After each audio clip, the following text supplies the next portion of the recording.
இனிமையான நண்பர்களே, அன்புள்ளம் கொண்ட சொந்தங்களே, அனைவருக்கும் வணக்கம்.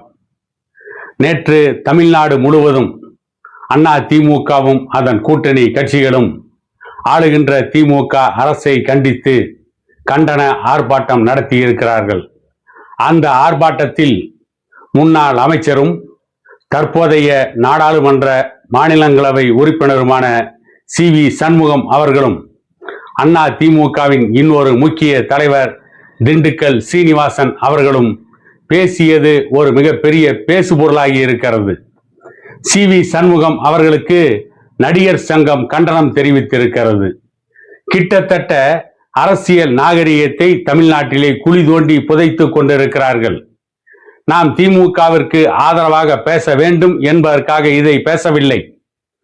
ஆளுகின்ற திமுக அரசுக்கு எதிராக விமர்சனங்களை வைப்பதும், ஆளுகின்ற திமுக அரசின் தவறான திட்டங்களை, தவறான சட்டங்களை எதிர்த்து போராடுவதும், அதற்காக மக்கள் மத்தியிலே பிரச்சாரம் செய்வதும், மக்களை திரட்டுவதும் அனைத்து அரசியல் கட்சிகளுக்கும் ஜனநாயகம் தந்திருக்கின்ற உரிமை. அது மக்களுக்கான அடிப்படை உரிமை. அதை அண்ணா திமுக பயன்படுத்தி வீதியில் இறங்கி போராடுவதில் எந்த தவறும் இல்லை. அதை நாம் விமர்சிக்கவும் இல்லை. போராடுவது இவர்களுடைய உரிமை. அதை அவர்கள் செய்கிறார்கள்.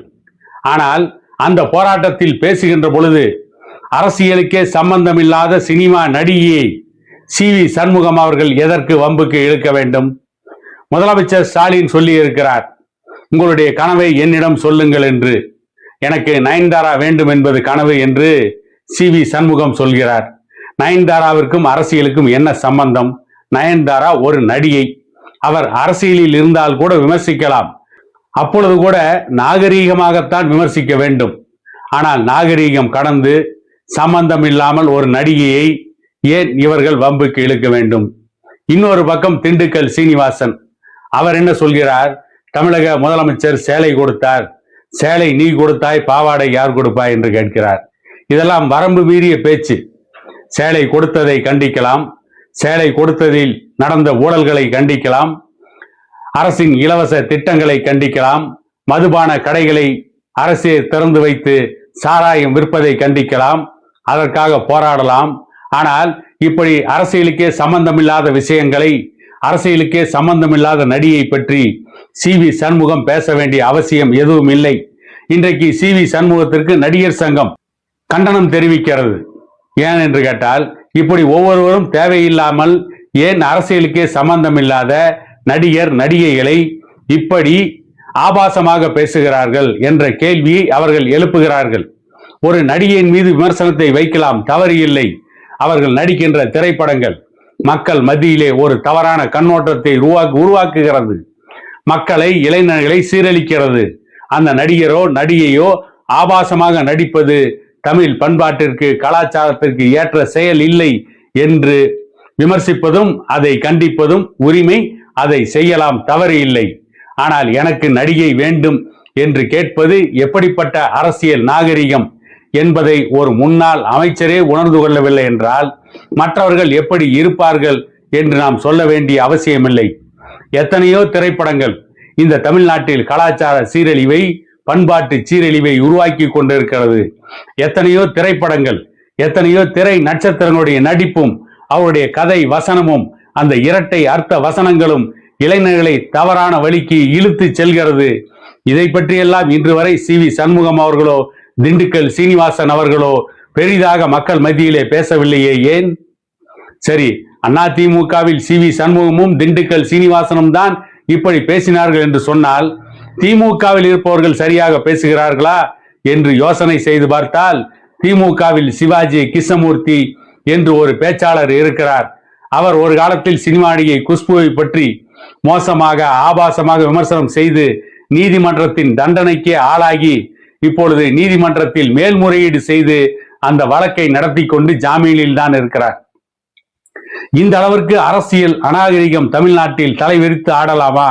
இன்னும் சொல்ல போனால், நாகரீகத்திற்கு பேர் போன தமிழகம், பெண்களை போற்றுகின்ற தமிழகம். இந்த தமிழகத்தில் பெண்களை, நடிகைகளை தூற்றுகின்ற விதமாக ஒரு முன்னாள் அமைச்சர், ஒரு முன்னாள் நாடாளுமன்ற உறுப்பினர், இப்போது நாடாளுமன்ற மாநிலங்களவை உறுப்பினராக இருக்கின்ற சி.வி. சண்முகம் இவர்கள் எல்லாம் இப்படி பேசுவது வரம்பு மீறிய செயல் இல்லையா? இது அரசியல் அநாகரிகம் இல்லையா? நாளை மக்கள் உங்களை பற்றி என்ன சிந்திப்பார்கள்? என்ன இவர்கள் நடிகை வேண்டும் என்று கேட்கிறார் என்று மக்கள் உங்களை பார்த்து தவறான கண்ணோட்டத்தில் பார்க்க மாட்டார்களா? ஏற்கனவே சேலத்தில் ஒரு அதிமுகவின் ஒன்றிய செயலாளர் ஜெயலலிதா மரணமடைந்ததற்கு பிறகு கூவத்தூரில் அதிமுகவின் சட்டமன்ற உறுப்பினர்களை தங்க வைத்த பொழுது சேலத்திலே ஒரு சட்டமன்ற உறுப்பினர் நடிகை திரிஷா தான் வேண்டும் என்று அடம்பிடித்தார் என்று பேசிய சர்ச்சையும் இருக்கிறது. நாம் அதற்குள் செல்ல விரும்பவில்லை. நடிகைகளை தேவையில்லாமல் ஏன் அரசியலுக்குள் இழுக்கிறார்கள்?